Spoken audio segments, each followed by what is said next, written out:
hey there, folks, and welcome to this week's episode of Jungle Drums. This week, I am joined by my very good friend, Mr. Creature, who is also the, best way to describe it is the head of public relations, our PR guy at Scholarly Gamers. How are we doing this fine evening, sir?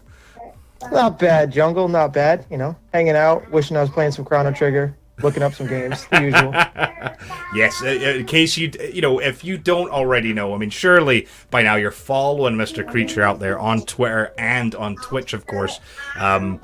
He loves Chrono Trigger, which is fair enough. I mean, that's just a natural response to that game. It should be, anyway. It could be. You would think. Besides Chrono Trigger, what else have you been playing lately? I've been playing a lot of Final Fantasy 14. Big Final Fantasy fan, so that game hosts a whole lot of nostalgia for me while I go through it.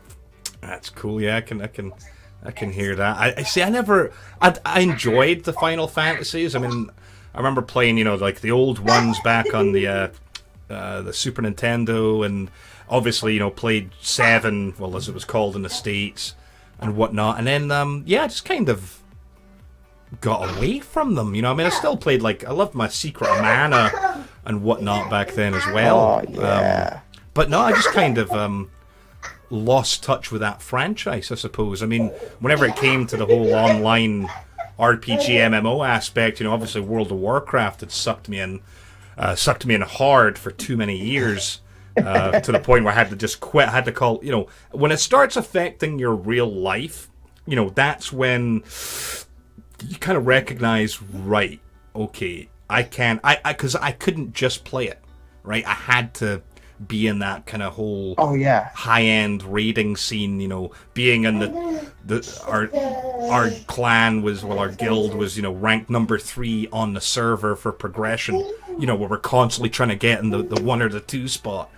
And those races were real when you played at that level. I think what got me with 14 is you can play at that level, but you don't have to play at that level. It can still progress at the same path. Got you, yeah. And right now, there's just they like to release new content quite frequently. So right now, I'm going through the Ruined City Rabanastar 12 with the main character from Final Fantasy Tactics, Ramza. So they start blending other games and import characters between them just to hit the nostalgia factor. Fair enough. Yeah, it's great. It's great. I could see that. No, I've kind of avoided. Well, I mean, obviously, I got sucked into other different types of MMOs, Destiny, Division, and Elder Scrolls, Riders of Icarus. Division, so Riders of Icarus, I really enjoyed. Free to play on PC. I really enjoyed that one, and in fact, I might have to revisit that again. I haven't played that in ages. But oh well, enough of that. Let's talk about this week's news. So, what we're going to start off with is an article here from PCGamer.com, and this is actually quite interesting because I had seen quite a bit of chat about this on Twitter, and then even in the SG Discord, we had someone mentioning this game mode. And the reason I bring it up is because I'd seen the other day, what's his name? One of the Twitch staff had brought it up on Twitter saying, look, if you're a content creator, I highly recommend not streaming this game. Likewise, not making videos of this game. And this was quite a few days back. And it was quite interesting. People started joining the thread going, wait, what do you mean? Why? And now we kind of know, because they must have had inside info, because according to this article, Microsoft has now blocked the Halo Online mod El Dorito, and hints at an official Halo coming to PC. So basically, the article reads, that they wanted to let their community know that Microsoft has initiated actions to protect its intellectual property. Basically, this mod was pretty cool. I mean, people have been, begging, for Halo on PC. And I mean, okay, yes, we did have Halo 2 back in 2004. And then also we had Halo 5 Forge. And I suppose if you're in a real-time strategies, there was Halo Wars 2. But, there's never been that much of the like the really good Halo games on PC, which a lot of PC gamers have been quite upset about. And so sure enough, there was this mod that came out that allowed people to play Halo on PC, but the key thing was it wasn't official. And I mean, come on, both of us know when something isn't official, especially if you're dealing with a huge company like, Microsoft, they're going to do something about it. You could possibly get away with this with, if it was a small game, or something that was so old that they didn't care about. But to do this, with a franchise that, well, I suppose you could argue if it's still alive, because a lot of people think it's actually went to shit. But a franchise that still exists, that they're still trying to push. And even after we know that the alleged Halo 6, or whatever the heck it's going to be called, will be released for Windows 10, this kind of seems like a no-brainer that they would step in and actually take action to protect their intellectual property. I'm actually kind of surprised it took them as long as it did. Yeah, because how long had this been around? I think this started in 2016 in Russia, according to the article. Okay. And not too far after this, it got pulled down and taken over, and that's when we started seeing it as the El Dorado. And I'm surprised it took as long as it did, but I think it just because it started coming to light recently, because it wasn't widely known. Got you. They didn't really notice it until people started playing it again, and they're like, whoa, wait a second, what is this? Which I think is one of the main issues with it. Right. This is similar to Pokemon Uranium that released online for a while ago. Completely free to play. Developers made no money off of it, but spent 11 years developing like a standalone Pokemon title called Pokemon Uranium. Oh, God, and yeah. I remember that. I think it was within like 12 hours of their release, they got a cease and desist order. Man. Like, instantly. Just shut them right down. Game Freak and Nintendo were like, I don't frickin' think so. This is the thing. I mean, if you get on the radar, I mean, look at like the WoW private servers. Those things had been around for years upon years. And then as soon as they started making the headlines, oh, look what happened. Yeah, exactly. What a shame. But, I get it. I mean, we had, some conversation about it in our Discord, where someone had popped in and said, oh, look, hey, check this out, it's pretty cool, this, that, and this, and, and it was quite right that our admins had actually kind of, had to kind of speak up, saying, oh, that is pretty cool, but just keep in mind, this is not official. Yeah. It's not a Microsoft product. Don't go that way. It's not one of theirs. There's some folk that you don't screw with, and Microsoft, Sony, any of the big dogs, in the schoolyard, they will bite. They will bite back. Oh yeah, I remember I was following a page online, and it was these couple of kids. I don't know if they were kids or whatever, but this couple of people were developing a 3D remake of Chrono Trigger.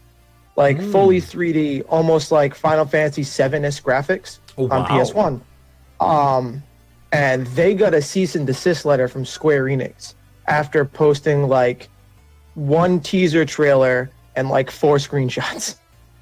Like Square Enix hit them hard, just no, you are not doing this. And I was so sad. Yeah, no, it's a shame when, I think what's quite irritating is, I think with some games, when, okay, if they're not planning on doing anything themselves with it, it seems a bit of a shame that they kind of crack down on other things. With Halo, I get it, because, okay, look, they're saying, no, there is going to be another Halo, and it is going to be on PC, so I can understand them, taking that action. But again, with Microsoft, this is the company that they killed Scalebound, but then made sure to maintain the rights for the intellectual property for it to ensure that no one else could make it. That just it pisses me off, because Scalebound was a game that I was super hyped for, and I don't get hyped that often.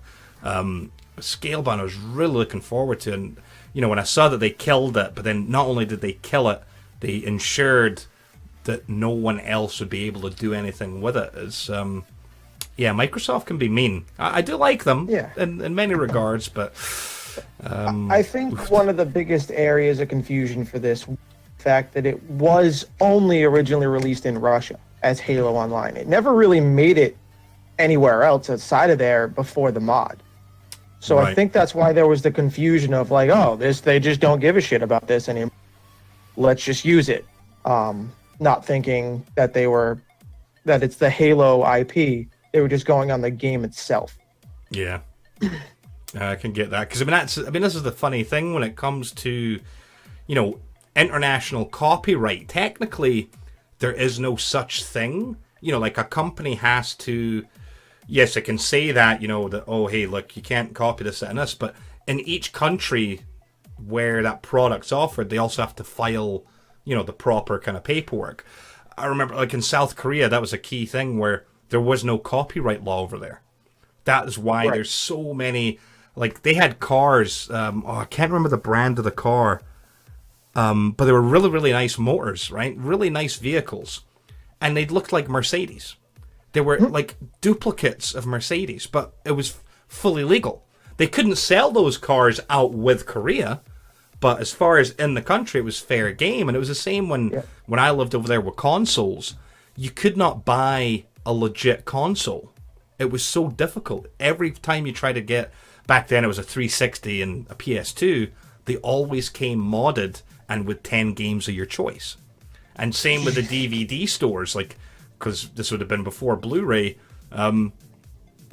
buying a legit DVD was hard as hell, because everywhere you went, they were actually just, burned. It was... Yeah, just burned and stuck in a case with some photos stuck in the case on top of it. This is good. So it wouldn't surprise me if, like you say, this is the case. As long as it was just in Russia and just happening there, it was probably, Microsoft maybe didn't have any kind of legal power there.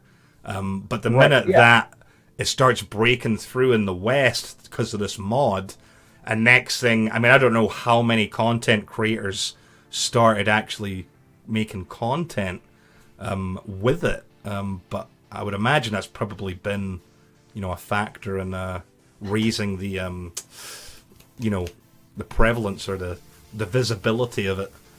Yeah. Most likely. Damn those influencers. How dare they? It's the only reason Fortnite's as big as it is, too. Bastards. That's true. And PUBG with the whole partnership thing. We'll pay you to play our game. But we digress. Speaking of influence, this was something a little bit different, right? It's not to do with gaming. And usually when we cover tech stuff, mostly we're talking about hardware, something PC related, something gaming related. But I really found this article quite interesting, and this is actually from I believe, a non-profit called Study Finds. So www.studyfinds.org. And so it looks like this is a study that was mainly done over here in the UK, from what I can gather, but it was a shock study reveals that a quarter, which is the fancy way of saying 25%, of children 6 and under own a smartphone. And so it's quite good. The opening sentence of this article is a question that poses, how young is too young when it comes to owning a smartphone? And believe it or not, according to this new study, a quarter of, 25% of children 6 and under actually own a mobile device. A third of parents basically buy their kid a phone because their kids asked. I've seen it with, friends, our kids and stuff, where so-and-so has the newest iPhone, or so-and-so has, like, the newest this. And, I think in many ways it's, like, when I was back in school, the thing was, Jordans, right? It was, or even when the Reebok pumps at first came out, those were quite cool. What was it? The Air Force Ones were my time in high school. The Air Force Ones, all because of that damn Nelly song. Well, by the time I got to high school, it was the Jabot jeans, Marie-Francois Jabots. Those were like the end thing to have, because they had a weird pocket on them that was shaped like a steak knife. Well. Yeah. But, keeping up with the Joneses has always been a thing. And on one hand, when it comes to smartphones, you can understand from a parent's point of view, I think, there's a bit of safety when your child has a phone because, you can track it. You've got GPS. You can also, know that if they ever need to get a hold of you, they can. And likewise, if you need to check on them, as long as they answer the damn thing, it's there. So I can get that. But there's a big difference, I think, between, a kid having a normal cell phone that's there for emergency contact and, so you can kind of keep tabs on them versus having a fully functional internet device. I mean, how do you feel about this? I mean, do you think, when it comes to, like, a kid who's 6, should they be just given free reign access to the internet? Well, I mean, I'm like looking through the study. They don't specify whether the smartphones are active on a service or just the phone itself a lot of the times. Yeah. Like, it just goes on that the kids are just on these phones. But if they're on the phones without service, they're essentially just small tablets the kids are using around the house. Yeah. Which is not necessarily a bad thing if they limit what's going on with it. Yeah, I mean, that's a fair point. I mean, God, I think any parent in this day and age knows that tablets or, similar types of devices they're fabulous. Like if you're on a road trip or likewise, you need just a little bit of time to yourself or something, then, I hate to call them like, the little technological babysitters. I know that sounds horrible, but they can be extremely useful. They can. We kids and like we'll throw the hotspot on the phone and we'll give them a phone or a tablet in the back. They just watch it while we're out. Yeah. But the second we park or go anywhere, it stays in the car. Like, they're not walking around watching it all the time. Yeah. But see, I think this is the thing, though. I mean, that's when responsible parenting comes into play. There you are, you're being a responsible parent. And I think that's one of the things I find. There's a lot of folk that say, oh, it's horrible. Oh, kids that young and they've got access to this, that, and this. Well, yes, but if you're clever, you can do things. You can restrict the content they have accessible to them. You can, when it comes to the Wi-Fi in your house, you can set it up so, you've got certain devices. If you want your son's tablet to cut out at 9 p.m., you can do that. Most home routers these days have that ability. Yeah, you can set that by MAC address. Yeah. Just right in the router. I do it for a living, so. Yeah, it's one of these things that, it always gets me when, some parents just really kind of shout, oh, that's horrible, this, that, and this. But there's all these things you can do to kind of protect your kids from this technology. And I think that's the important thing is, like you said, if you do things like that, where, yes, they have access to these devices, but, it's whether it's limited or at least, it's supervised, that's great. Yeah, I grew up in the age as technology was advancing. I've watched it. Literally, I've watched computers change over the entire course of my life. My first computer in my house, I think, had like 512 megabyte of RAM in it. And that was like high end at the time. And now, like 8 gigabytes, it's like, that thing is a piece of crap. Get that out of here. You know what I mean? That amount of RAM you had on your first computer was bigger. That's more than what the hard drive of my first computer was.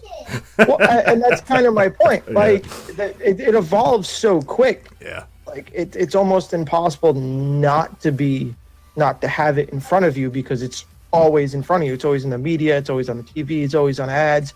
Every time you drive by a billboard, there's some type of phone or whatever advertised or some cell company. It's everywhere. Yeah. It's not bad to get them used to it, but you have to make sure that they're not going to harmful places. Yeah.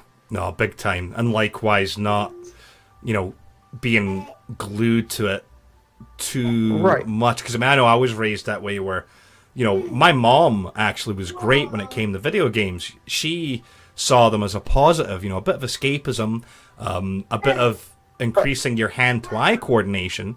But at the same time, there were limitations. Like, when I got home from school, I had to do my homework. I had to do my chores.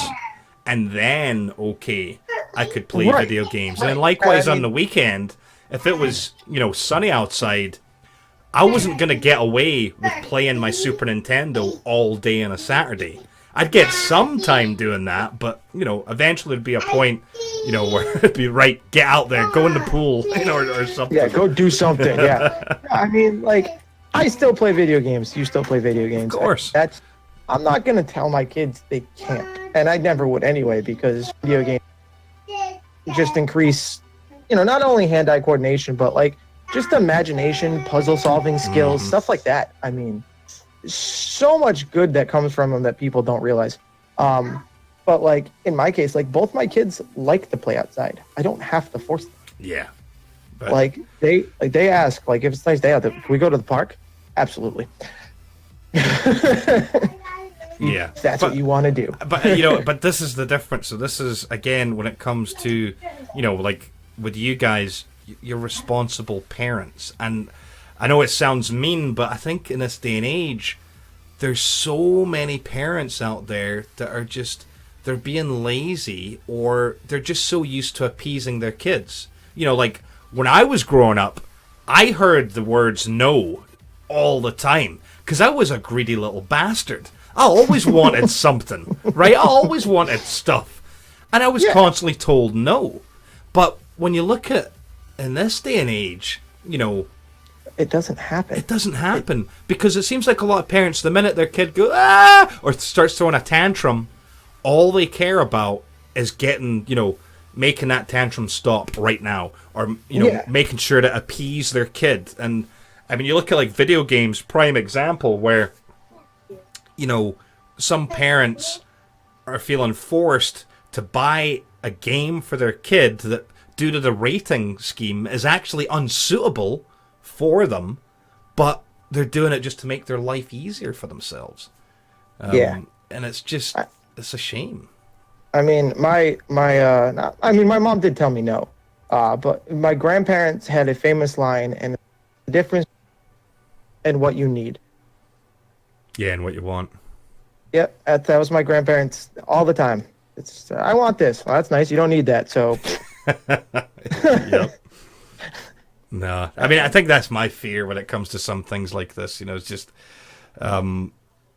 there's nothing wrong with, like you say, having young children have access to all these technology, because there's a lot of positive things, but you still need to be a parent. You still need to interact and teach them things. There's nothing worse than having your kid discover something on the internet and then come ask you about it. Especially if it's a conversation that you weren't ready for. Or, maybe not right this minute. To those days. Not at all. Oh, you just wait. They'll come. Right, let's get back into some gaming news. Now, this is a game that... remember when it was launched, was it E3 or was it Gamescom? I think it was E3 last year. I remember seeing the trailer, seeing that it was a PlayStation exclusive, and immediately going, oh, darn it. But, hey, when this happens, if you don't own a PlayStation, then you get used to missing out on some fabulous exclusives. It's just, it just happens. But anyway, I'd found this article from GameSpot, and this is, of course, about the upcoming game Detroit Become Human. Because right now on the PS4, there is a playable demo, I so believe. I'm not sure how much gameplay you get. I think it's maybe an hour or two. But so I'd read a whole bunch of mixed feelings about Detroit Become Human. Because I remember the initial trailer looked really, really cool. And then, I think, was it this year, early this year, late last year, it looked like the game had kind of changed slightly, or there was things going on, and I've just read a whole bunch of different stuff about this game, where some people think it looks fantastic and the demo's looking really cool. Then there was another article I read where people were saying that, oh god, no, that this is a mess. You know, they need to.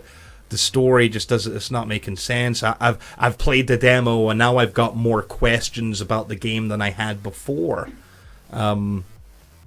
I just thought it was interesting. I really want to kind of bring up this because, look, if you've got a PlayStation 4, there's a playable demo out right now of Detroit Become Human. So do yourself a favor and give it a shot, because graphically, it looks amazing. It does. It does. I think one of the biggest issues is like the game and what they want to tell. I don't think they can do in a short demo, which is why there's so many mixed reviews for it, because it's a choice-based game going through it. So you choose how it progresses. So there's a lot of different choices that like people be like, well, I saw this and I wouldn't do that. I don't like how this goes. You probably wouldn't have to. You could probably go another path. Who knows? I think it's too early without an official full version for someone to go through to really tell which way or another. And it seems like it's leading towards certain things that happen that they just can't get the context of. Yeah, no, I could see that. That makes sense. So I think that's why there's so many mixed reviews on it. Some people are banking too much on the little context they have rather than, oh, this game plays really well, it looks really pretty, it has a really story, I wonder where they're going with it. Yeah. No, yeah, I can get that. I mean, it does look interesting. I mean, you know, like, I don't play enough of these kind of... I mean, I know it's not an adventure game, but at the same time, like, when it's this type of investigative, you know, game with the choices, and it looks like this one has a lot of kind of moral dilemmas that you'll have to face along the way. It reminds me of games I've played in the past, like Quantum Break. Was it? Yeah, was it? Yeah. Quantum Break. That sounds familiar. Quantum Break. Was it Quantum Break? One on PS2 that was a choose your own adventure story, and I can't remember what it was called. I mean, then there's a few of them. I think there's a couple of them on PS3. Like Heavy Rain was a kind of build your own adventure type of thing. But there's a few of them going around, and you can't. I feel like these types of games can't effectively be reviewed just because of how they are. Yeah, no, I get what you're saying. I mean, this game. I mean, it's all about, as you say, those choices and the context. And I remember, I'm sure, is this not the game where, like, during one of the reveals at one of the panels, I don't know if it was E3 or Gamescom, where they pulled up like a kind of a graph or whatever showing all the possible storyline and how it was pretty crazy how, like, you know, like there was a fork here, depending on what you did, could branch into, say, 3 possible things, but then from each of those things they could branch into 2 or 3. I'm sure this was the game that had some kind of crazy matrix like that where it does. But the problem is a lot of what they showed, one of their first demo scenes ever was child abuse. Well, about child abuse, which instantly turned a whole lot of people off. Yeah.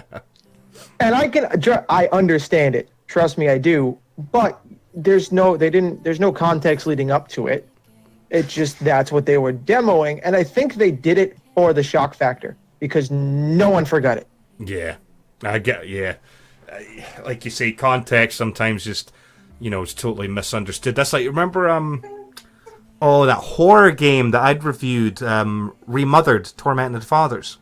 Yes. Well, I'd seen a tweet the other day, or was it last week, where, okay, slight spoiler alert, at some point in the game, it turns out that a male character was dressing up as a female character. You know, almost like a split personality type thing, right? Okay. And so somehow, because that was in the game, the dev was accused of being transphobic. Wow. That's the internet we live in today. Wow. It just... And I want to point out that this is kind of on that topic where you watch any of the original Pokemon series with Jesse and James, they don't follow gender roles at all. 99% of the time, James is wearing the dress. Just pointing that out. Well, this is the thing, though. When you look at a lot of, anime and books, even, a lot of storytelling over in the Far East has quite a lot of gender neutral, characters.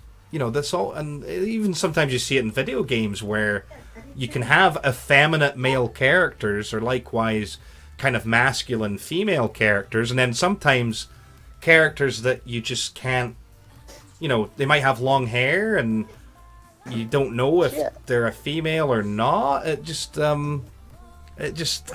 who cares? Some folk just get hung up on shit that's just yeah, it's just insane. But I mean, back to the game, I think they're releasing this stuff on purpose for shock value.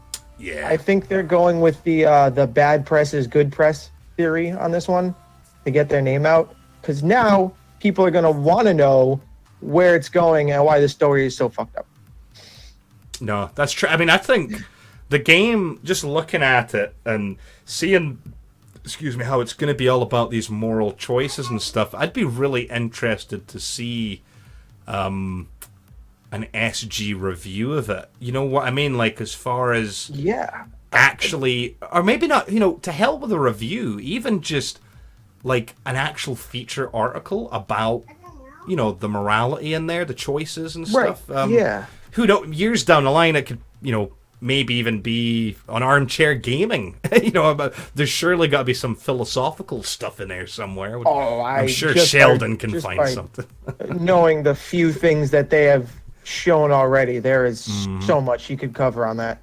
It just looks like a good game for material. Plus, it's it looks quite easy on the eyes as well. Oh yeah, they definitely put some work into that graphics there. No questions on that one. Aye. No, it looked pretty cool. Looks pretty cool, but yes, if you've got a PS4, look, I don't know, can't remember the dates on it. Let me see if I can find that. Detroit, Become Human, PS4. I mean, I'm assuming with the demos, they don't usually have an expiration date on them usually. All I know is the game launches sometime this year. Sometime. That's all I get out of it. Sometime this year. I mean, it's been confirmed it's releasing sometime in the spring of 2018. Yeah, that makes sense. Yeah, so the file's just under 3 gigabytes, and exploring every nook and cranny can take just over an hour. So yeah, there's not a huge amount of content there, but at least you'll get a little bit of time spent, seeing the engine in action at least. So, if you've got a PS4, why the hell not, right? It's free. It's of course. Give it a try. Now, whilst that was talking about something that's free, there's something that really is not free these days, and that is the price of graphics cards. Honestly, my heart goes out to anyone who wants to upgrade their graphics card or is looking to build their own PC at the moment, because, I've said this week after week, graphics card prices are ridiculous at the moment. I mean, you've got, I think last I checked, the current price of a normal 1080 is about the same price as what a 1080 Ti was at launch. And never mind, over here in the UK, like the price of a 1080 Ti, I could actually go buy a used car that would, be in decent shape for the same price as that video card. Jeez. The prices are just, they're crazy. And yes, the bad press when it comes to this inflation of video card pricing has been because of, cryptocurrency. All the people mining, Bitcoins and Ethereum and all these other cryptocurrencies that have kind of popped up. So when this article kind of came across my desk, so to speak, it perked my ears up. This was from a site I think I've only ever used once before called PCGamesN, PCGamesN.com, and this headline really caught my attention. And it was saying that graphics card makers will be forced to slash prices after GPU shipments have fallen by 40%. So this is quite interesting. I mean, this is like more kind of looking at the numbers and the economy of it all. But allegedly there's been a 40% drop-off in graphics card shipments, which, looking at the prices, that doesn't really surprise me. Not at all. I mean, look, I'm no economist. I know there's all those fancy terms for supply and demand, and whenever like there's the right balance or whatever, and yeah, look, that's not my thing. I'm not into all that, but I can understand why a company, if you've got stock, right, and it's just sitting on your shelves, even if it's at a certain a price, it's going to be in your best interest to reduce it so you can move it. Because having a bunch of expensive stuff, does you no good. I mean, it's like, look at us. Like, if you and I are broke, right, and we've got a whole bunch of, stuff that we could sell, right, to make some money, but I say, oh, no, I'm not going to sell this for any lower than this price, I'm kind of... Eventually, I might get lucky and someone will buy it, but I might have to wait it out. And in the meantime, I'm losing money or not getting access to the money I need. So I can understand why these economists are kind of thinking that if shipments are down, there's a good chance that companies are going to be forced to reduce the prices. To add other things into the mix, there is a slowdown in cryptocurrency. Remember, just at the turn of the year, there was a huge kind of peak where I think Bitcoin and Ethereum were an all-time high. But then it's dropped like a lot since then. Oh, yeah, it hit that point. I forgot what the actual quote-unquote amount was, but it hit that, and then within the next few hours just plummeted from where it was. It was almost insanity. Which, I mean, I don't have cryptocurrency, so it didn't really affect me, but I could see being very pissed off if you had a lot of it. Yeah. No, I mean, this is the thing. I mean, it's even, the way it affected other things. I mean, because, okay, a lot of people, folk knew that, oh, yeah, you could use video cards to do these calculations to generate, do these hash calculations to generate pieces of Bitcoin or whatever cryptocurrency. And then, so people were making these farms or these, crazy rigs at home with multiple video cards. And that was fine initially because you could make these calculations. You could generate Bitcoin or whatever cryptocurrency at a decent rate.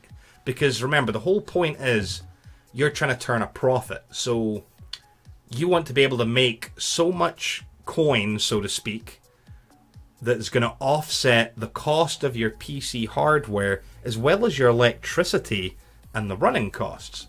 And so initially that was an easy thing to do. But now, like, it's actually quite hard, especially with established cryptocurrencies, to turn a profit unless you have a huge amount of money to invest. I mean, like, okay, you look at the pair of us, right? I mean, I've only got one video card in my computer, right? Which I think a lot of folk, that's probably where they're sitting at. Yep. Yeah, we've got a laptop, but that's not going to do any good, and we've got tablets and all that crap. But, so, if I wanted to run this computer 24/7, only doing, cryptocurrency calculations, if I'd done it, like, say, 6 years ago, I could have made some money. But fast forward to now, and I would not actually be able to generate enough of the coin, so to speak, to offset the cost in electricity of keeping my computer running 24/7. Right, yeah, because it's not just running, it's running at full power the whole time. It's not sitting in sleep mode taking almost nothing. Yeah. I mean, it's doing the math. But on the other hand, if you're, and this is where the issue comes with cryptocurrency. Let's say, Josh, if you had the money to go buy 10, graphics cards and the power supplies and stuff, you don't necessarily need the computers. You just need the ability to have these 10 cards running at the same time. They've got crazy little motherboards that have that many PCI. They're just the tiny little PCI ones, those tiny connectors. Because that's all the video card actually needs to run. And so you can daisy chain all these cards, blah, blah. But anyway, so you make that crazy rig. You spend the better part of 10, 12 grand doing that. Now, with that amount of hardware, yes, you could actually make a decent amount of money in 6 months, especially right now because of the way the market is. You could end up selling those video cards back and not losing any money on them. And that's where this whole mess started, where people were buying the video cards, using them for this, making a profit, then immediately selling them, and in many cases selling them for more than what they paid. because the prices on them had gone up since then, or they're using cryptocurrency and people just didn't give a shit. Yeah, but now things are going to get into this point where consumers are kind of, smartening up, saying, oh, well, okay, you know what? Nah, screw it. I don't want to buy a second-hand graphics card because I don't know what the hell it's been through. Has it been in a cryptocurrency farm 24/7 running at 100% for the last year? Screw that. Yeah. And, I wouldn't buy one of those used. No. And then, should I go buy a new one for double the retail price? Or shall I just stick with what I've got for now? It just... Yeah, I mean, I was just looking up the prices, 1080s at the moment. Mm-hmm. And I saw 1080, it was a 1080 Ti, 8 gig with Direct 12 capabilities for $2,000. Yeah. That's insane. Yeah. I mean, and a lot of the other ones were floating around $1,200 to $1,300. I mean, Jesus Christ. No, I never really looked at a Ti or a 1080 because I don't necessarily need one, and I know I can't afford it anyway, but that's insanity. Oh, I mean, it is pretty crazy. I mean, even, some of the prices are starting to come down a little bit now, but, I had bought a 1060, right, a 6 gigabyte card at launch, whenever they first came out. I'd pre-ordered the AMD RX 480. Yep. I had it pre-ordered, but then unfortunately there was a supply issue and I couldn't get it. And I remember I had the plan to build my computer that weekend. I was like, oh, this sucks. And then I saw the 1060 was being launched and it was the same price. So I called the store up and said, hey, any chance I could switch over to one of those? They're like, oh yeah, no problem. So that's what, 2.5, 3 years ago when that card launched, I think. From the same store, the same card is more expensive today than it was when I bought it at launch. Right. And just, what? I mean, I have a 960. I don't even have a 10 series. I still have a 9 series card. And I bought my 960 2-year anniversary from MSI. So it's black and green instead of black and red as the anniversary colors. I paid for it $200 with shipping and all that stuff. That same card now I found online for $4. Yeah. It's not even new or current. It's 3 generations old almost at this point. Yeah. No, I mean, some of the prices are just they're just crazy, and I just hope that that this kind of the speculation or this forecast that the prices are going to drop because they're not moving them at retail actually holds true. It would be nice because I'm the same. I'm hoping in the next year or two to maybe do some cheeky upgrades here and there. Yeah, I mean, I'm reading this and it looks like a lot of the big ones, Gigabyte, MSI.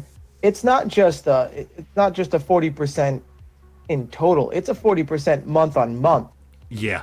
means it's been plummeting month to month to month. Yeah, this is it. I mean, they're losing money, but the only thing that's keeping them in business are the PC builders. You know, all your companies, your Alienware, your Origin, even Dell. You know, yeah, those are at least get buying their own stuff. prices anyways. You know what I mean? Yeah, Like those that's companies get totally different prices than what we see on anything we buy.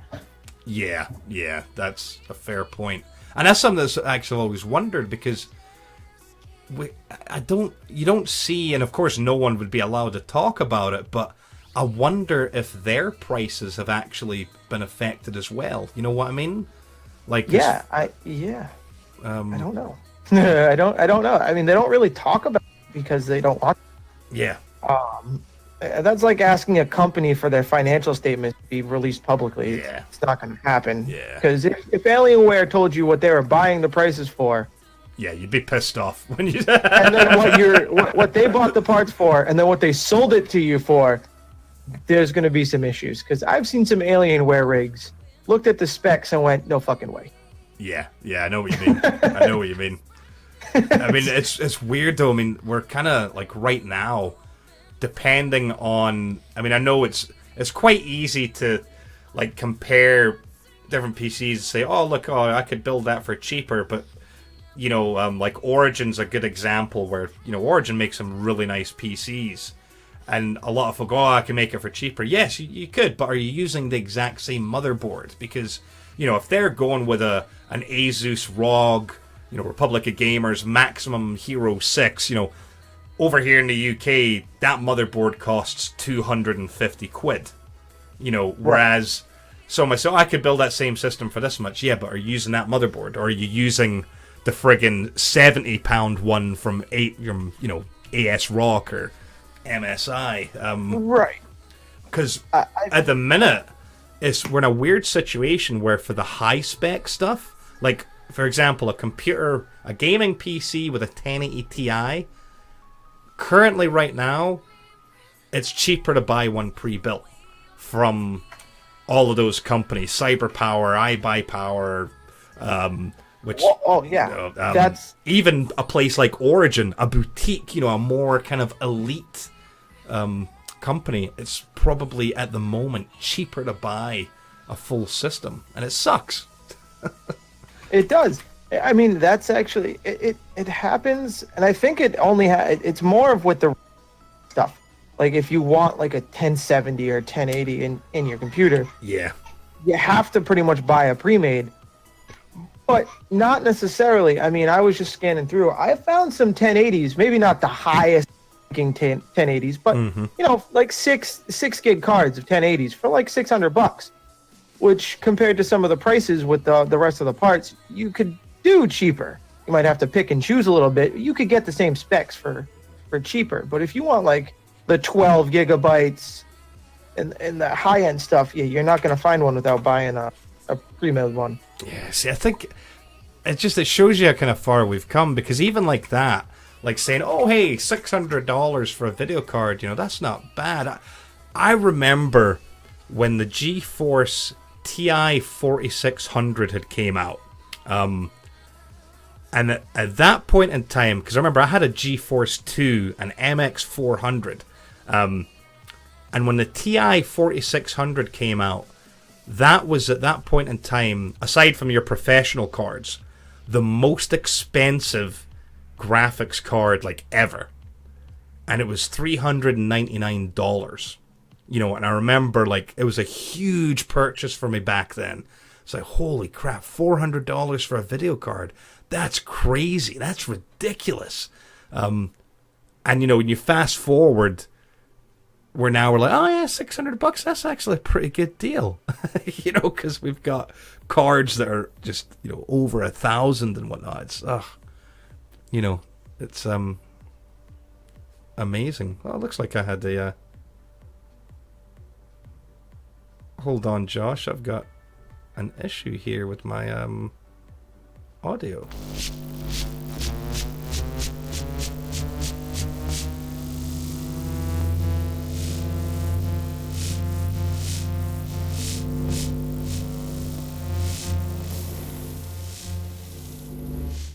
Sorry about that, folks. Had some technical difficulties on my end.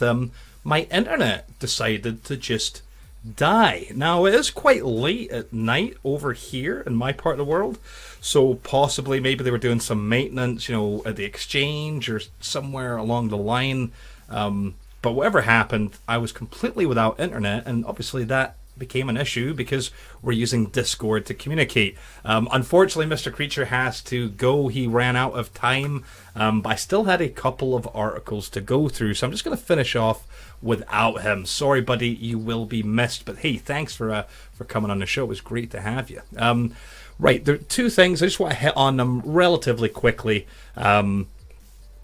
And the first is to do with loot boxes. Now, we've discussed loot boxes before. Specifically, we've discussed the legal ramifications of them and how certain countries, especially over here in Europe, were having quite a dim view of them in games. So I saw this headline from Game Rant, and it really got my attention because it seems that Belgium has declared loot boxes illegal and wants them removed from games.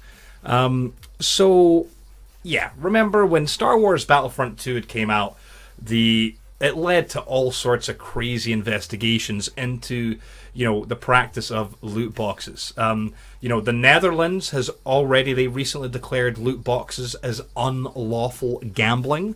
And now Belgium has also followed suit, declaring the use of loot boxes in video games illegal and asking for them to be removed entirely. The Belgian Gaming Commission has, they've investigated multiple games: Overwatch, FIFA, Counter-Strike Global Offensive, Star Wars Battlefront 2. Even so, Battlefront 2 kind of started this whole controversy. It wasn't the only game that the Belgian Gaming Commission was looking into. Because let's be honest, Battlefront 2 basically removed their loot boxes. They were no longer part of that investigation. Rather, they started the shit, but all these other companies are having to deal with the aftermath. So the actual Minister of Justice in Belgium, a Cohen Geens, wants to meet with the developers of these games to discuss their options.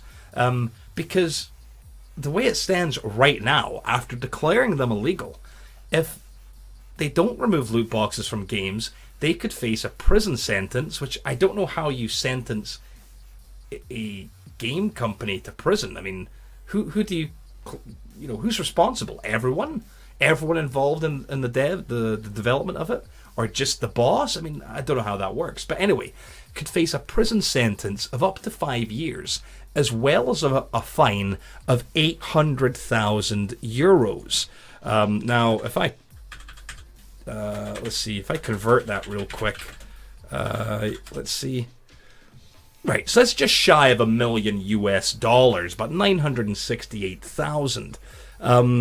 That's a fair bit of cash. So it's going to be interesting to see how folk are going to react to this, because with fines and prison time now a possibility for video game developers and publishers that have loot boxes in their games, it's clear that things are going to have to change. Now, even so, my internet went out. Me and Mr. Creature managed to, I got on my cell phone, and connected back to Discord that way, and we were discussing this, and he brought up some excellent points. That how exactly do you enforce that in a specific country? Most online games have servers that are by region. Like if I use Rainbow Six Siege as a prime example, which Siege is not one of these titles that's in question, we have a choice between joining EU East or EU West. Those are kind of our areas. Some games have like an EU Central. But there isn't usually a server specifically for your country. So I don't know how this works. Would you actually somehow get a patch? If you live in Belgium, you'll get a patch specifically for your game that's going to remove it. And even then, surely there's ways that people can use things like VPNs, or tunneling to spoof the server into thinking that they're actually in another area. Is this going to require the involvement of, Steam, like for PC games, or depending what service they use, Origin, Battle.net, all those types of things. Are they going to have to get involved for PC users, or with the console world, is Microsoft and Sony going to have to get on board and be able to detect, oh, look, this Overwatch player is in Belgium. Right, we need to filter out the loot boxes. I don't know how this works. I'm going to be keeping an eye on this, because whilst it's interesting that they've made this call and declared them illegal, I don't know how they're actually going to enforce it. But I suppose we'll find out. Things are definitely going to change. And whether more countries follow suit, that'll remain to be seen. Maybe it's just a case of them trying to make some money because they know there's no way to remove them, and these companies are going to have to end up paying the cash. I don't know. I just don't know. Right, the final bit of news. I want to talk about a game. I only bring this up because the scholarly gamer himself, our chief editor, he seems to be addicted to this game that just came out on mobile. So I sourced this from metro.co.uk, and this is about the new mobile game Harry Potter Hogwarts Mystery, where you can become the best wizard. It's the most ambitious Harry Potter game yet on mobile. And based off the Scholarly Gamer's Twitter feed, he is certainly enjoying the hell out of it. Basically, you get to create and customize your own character and live the life of a wizarding student yourself, including forging your own social life. So that includes everything from joining one of the 4 houses, of course, to attend lessons, taking part in Quidditch, and getting involved in good old-fashioned mystery. It uses a cartoony art style rather than, like real life, kind of like the movies. But, you've still got folk like Michael Gambon as Dumbledore, Dame Maggie Smith as Professor McGonagall, and, of course, Warwick Davis as Professor Flitwick, giving their voices to these characters. So that's cool. But it sounds pretty neat. I haven't downloaded it yet, and I mean, yes, Harry Potter is a guilty pleasure of mine. I didn't read the books. I did enjoy the films. They were entertaining. They were fun. And it was neat to see those kids grow up before our eyes in those movies. And it's even been interesting seeing those actors move on to other projects. But the game certainly sounds interesting. I don't really play mobile games that much anymore. I used to quite a bit. But nowadays, if I'm on my mobile, it's to check what's going on in Discord, or to use Trello to make sure articles and videos are being scheduled, or check the G Drive, and, it's usually social stuff, or I say work, but you know what I mean, it's like administrative things. If I'm gaming, I'm here, I'm at the PC, or at my console. I don't game on mobile that much. But I'd be willing to at least give this a shot and check it out. And likewise, if you're like the Scholarly Gamer and you found yourself addicted to this game, then, hey, get involved. Let us know on the subreddit, or even drop in a Discord server and, let us know how you're finding the game. Well, that's going to cover it for this week's episode of Jungle Drums. Again, sorry for those brief technical issues. I say brief, it was actually quite a while that I've been off camera, but thanks to the joys of editing, it'll be mere seconds for you. Please catch us next week. Hopefully we'll have some juicy news. There is some things on the horizon when it comes to tech and hardware, but I don't know if there'll be any more news by next week. May should be a pretty good month for us, because we'll be in the lead up to E3. We'll probably get a few leaks here and there. And then, obviously, when E3 hits, no doubt we'll get some good gaming and hardware news then. So the month of May, hopefully we can get some decent tidbits here and there. Once again, a big shout out to Mr. Creature for popping in for this week's episode. Like I said, he's our head of PR. He does a fantastic job, getting hold of games for us to review, and other things as well. As we'll soon find out, I do believe. As always, make sure to check out scholarlygamers.com. Plenty of great articles, reviews, and other video content. Just this week, the latest episode of Proof of Console dropped. Make sure to check it out. Great show. But anyway, thanks for watching. I will catch you next week. Don't know who'll be on next week. We will see. We shall see. But anyway, take it easy. Have a good one. I'll catch you later.